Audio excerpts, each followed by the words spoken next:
basically you, your brother or sister all on stage.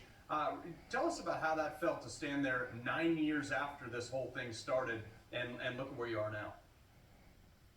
Yeah, I mean, it was pretty nostalgic. I mean, you had a packed auditorium, Carl, at 2 o'clock in the morning in Michigan. I mean, after doing a bunch of packed events throughout the day, just watching my father, just knowing the guy, right? He's just a machine. I mean, he did 4 rallies. We got home at 5:30 in the morning. He was still wide awake, watching TV, playing music on Trump Force One on the way back, talking to people. I was sitting there dying. I'm at 30 years younger than him. It's really amazing.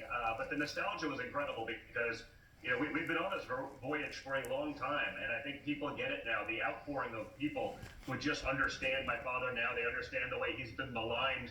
They understand all the persecutions he's gone through. I mean, taking a bullet to the face and still wanting to fight. It just feels really good. Now, I don't want to be a disaster for your ratings, but if you're watching right now and you haven't already voted, go vote. Turn off Newsmax. Go vote. Get in line. Bring some friends. Even if you're not in a swing state, if you know friends in a swing state, call them. Make sure they're doing the same. But make sure you get out there and vote. Get in line. Stay in line. Document any games. If everyone shows up, we win this. That's based on the early vote count. That will actually happen. If people get lazy, if they get overconfident, or if they, on the quarterly, if they've been demoralized because they're seeing some of these nonsense polls that are coming out at the last minute, ignore all of the noise, ignore all of the psyops, don't fall for any of it, just get out and vote. You got plenty of time, even on the East Coast, to get in line, bring a couple friends, call other friends, take the next few hours, go all in. If Trump can do this and pull it all-nighter at 78, you guys can stand in line for a few minutes to be able to cast your vote and make sure we end this insanity that is today's Democrat Party. Yeah. Dan, it's Greta.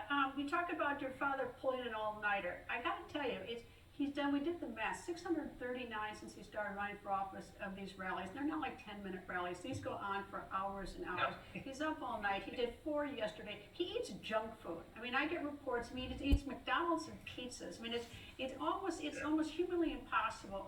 Is that how he was like? Before he started, we all got to know him so well in politics when you were a child.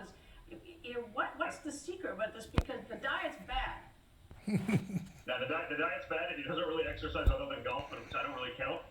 He's not like Carl or I when it comes to that. You know what? He's just built different. He's like RoboCop. He just goes. He was always that way. I remember in my early 20s when I started working at the Trump Organization. Obviously it was my early 20s. I was having some fun on a Friday night or a Saturday night. I'd get the call Saturday, Sunday morning at like 5 a.m. Like, why aren't you in the office? I give some snarky remark like, how do you know I'm not in the office? He's like, well, because I'm standing in your office right now. So he's always been like a 3-4 hour sleep at most guy. That's just what he is. It's incredible watching that energy. I mean, it's that energy that we need running our country. You can't have Kamala Harris. She did like a total of 27 minutes, I think it was yesterday, the day before an election. He did 4 rallies, and we're like, okay, make this one short. It's an hour. A short is an hour. And it's like, and he runs over. I mean, the minimum, each one of these things was an hour and a half of him on the stage. The speech is 45 minutes, and then he ad-libs, or he goes on a story where he reaches the audience, someone says something, he gives them a 10-minute answer.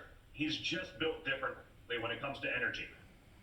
But, Don, the other thing, too, is like Kamala Harris has given approximately, give or take, 0 press conferences to date. But one of the other things that's come out of this whole thing is the shift your father has done. I want to roll some of the Democrats that are running Trump ads, working with Trump ads to try to hold on to their Democrat seat. Roll this. No one should tell us what to buy, and no one's going to mandate anything. Sherrod Brown is fighting back. He wrote a bill that Donald Trump signed to crack down on drugs at the border. But on politics, we just don't agree. Except for Bob Casey. He's independent. That's right. And he sided with Trump to end NAFTA and put tariffs on China to stop them from cheating. So I wrote a law to require American infrastructure projects use American iron and steel. Tammy Baldwin got President Trump to sign her Made in America bill. I mean, Don, the last minute left or so. This is incredible. No, it's nonsense. Hey, guys, when you vote for Trump, vote straight ticket Republican. Each one of those people, okay, whether it's Baldwin, whether it's Sherrod Brown, whether it's John Tester in Montana, they have voted with Joe Biden and Kamala Harris like 98% of the time, minimum. Some of them are 99, almost 100% of the time. They're doing that. They understand where their people are. If they get in there, and we don't have the Senate, we don't have the House, we don't have dog catcher, we don't have school boards, all of those people will spend the next 4 years trying to subvert my father. They're doing that because they understand where their people are, but they are Democrat plants. They are not independent. They vote, literally, any one of those people are like 98, 99% of the time with the Biden regime. If they win and they retain power, they will vote against us every time. So make sure we have I don't want to win the presidency without the Senate and the House. I know where that goes. I've been there for the congressional testimony. It's not fun. We won't get anything done. Make sure you're also voting for those guys. Each one of those people, I know their voting records. I've been in those states. I've campaigned for the people that are going against them that are Republicans.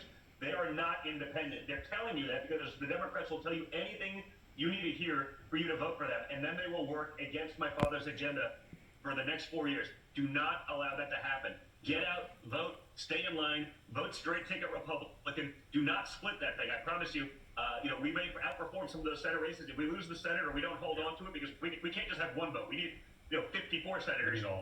Given how weak some of our senators are, don't even think about voting for that Democrat because it would be a disaster. All right. Well, Don Jr., I appreciate everything you've done for your father on this one, especially what you've done for this campaign. It's quite incredible. Appreciate it.